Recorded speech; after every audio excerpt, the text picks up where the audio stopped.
ஒரு மெழுகுவர்த்தி சூரியனை பார்த்து ஏக்கத்தோட கேட்டுச்சான், நீ உலகத்துக்கே வெளிச்சம் கொடுக்குற, ஆனா என்னால பாரு ஒரு சின்ன வெளிச்சத்தை தான் கொடுக்க முடியுதுன்னு ஒரு சின்ன பெருமூச்சு விட்டு அதோட சொல்லிச்சான் சூரியன்ட்ட. சூரியன் சொல்லிச்சான், நான் உலகத்துக்கே வெளிச்சம் கொடுக்குறேன் உண்மைதான், ஆனா இருட்டினதுக்கு அப்புறம் என்ன செஞ்சாலும் என்னால எந்திரிச்சு வரவே முடியாது.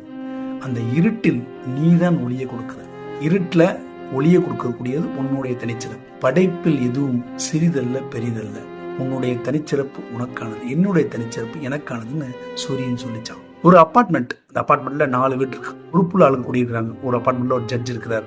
அன்னைக்கு ஒரு முக்கியமான ஜட்ஜ்மெண்ட் கொடுக்க போறாரு, நாடே எதிர்பார்க்கிற ஒரு ஜட்ஜ்மெண்ட் கொடுக்க போறாரு. ஒரு சர்ஜன், அவர் முக்கியமான சர்ஜரி, ஒரு பெரிய மந்திரிக்கு அன்னைக்கு ஓப்பன் ஹார்ட் சர்ஜரி பண்ண போறாரு. இன்னும் ஒரு டிஸ்ட்ரிக்ட் எஜுகேஷன் ஆஃபீஸர் ஒரு லேடி இருக்காங்க, அந்த அம்மா. அன்னைக்கு கவர்மெண்ட் எக்ஸாம், +2 எக்ஸாம். அவங்க தான் போய் கொஸ்டின் பேப்பரை வந்து அஃபிஷியலா வந்து ரிலீஸ் பண்ணணும் அன்னைக்கு ஃபர்ஸ்ட் எக்ஸாம். இன்னொன்று ஒரு சயின்டிஸ்ட், ராக்கெட் சயின்டிஸ்ட், அன்னைக்கு தான் ஒரு லான்ச் பண்ண போறாங்க, ஒரு ராக்கெட்டை, ஒரு சேட்டலைட் லான்ச் பண்ண போறாங்க. 3, 2, 1 கோ அப்படின்னு பட்டணம் பத்தியில அந்த வேலையை பண்றவர் அவர் தான்.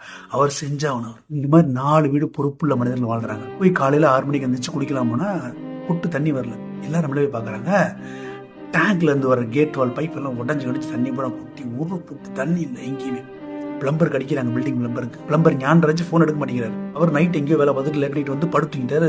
6:30 மேல எந்திரிக்கிறாரு. எந்திரிச்சு பார்த்தா ஒரே போன் கால். அந்த வீடு என்ன தெரியும், எங்க தெரியும், பேசவே இல்லை. உடனே ஸ்பாட்டுக்கு வர்றாரு. வந்து பார்த்தா என்ன மேட்டர் தான் மேட்டர்.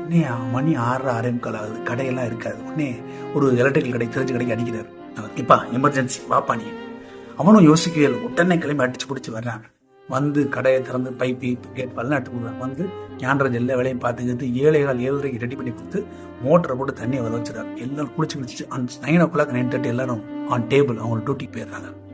ஜட்ஜ்மெண்ட்டை படிக்கிறதுக்கு முன்னாடி அந்த பிளம்பர் ஞானராஜுக்கு தேங்க்ஸ் சொல்லிட்டு, இறைவா நன்றி சொல்லிட்டு ஜட்ஜ்மெண்ட் படிக்கிறார். அந்த education officer, district education officer, அவங்களும் அந்த பிளம்பருக்கு நன்றி சொல்றாங்க. அதே மாதிரி அந்த சயின்டிஸ்ட் ராக்கெட் லான்ச் பண்றதுக்கு முன்னாடி, அதே மாதிரி அந்த டாக்டர், எல்லாருமே நன்றி சொல்றாங்க. ஞானராஜ் இங்கே வேலை பார்த்துட்டு இருக்கிறாரு, ஒரு ஏதோ பில்டிங் நான் வேலை பார்த்துட்டு இருக்கிறப்ப ஃபோன் கால் வருது. அவர் மக ஃபோன் பண்ணுது. அப்பா குரூப் 2ல பாஸ் பண்ணிட்டேன்ப்பா அப்படின்னு சந்தோஷமா சொல்றாரு. அப்படியாமா, ரொம்ப சந்தோஷப்படுறாரு பிளம்பர் ஞானராஜ். அதே சமயத்துல அந்த எலக்ட்ரிக்கல் கடைக்காரனுக்கு ஃபோன் வருது. அவங்க பொண்ணுட்டு வந்து ஸ்கூல்ல இருந்து ஃபோன் வருது. உங்க பொண்ணு வந்து தமிழ்நாடு லெவலில் நடந்த தமிழ் பேச்சில் வந்து ஃபர்ஸ்ட் ப்ரைஸ் வந்திருக்கிறாங்க, இந்த வாரம் மினிஸ்டர் கையால் அவார்டு வாங்க போறாங்கன்னு அவருக்கு தகவல் வந்து ரொம்ப சந்தோஷப்படுறாரு. படைப்பில் சிறிதுமல்ல பெரிதுமல்ல, எல்லாம் ஒண்ணுதான், ஒன்னொன்னு தனிச்சிறப்புடையது. Everything shines on its own way. When it does so, gets rewarded by the பிரபஞ்சம், by the nature. நல்ல சிந்தனை வைப்போம், நம்பிக்கை வளர்ப்போம். அன்புடன் நம்பினா.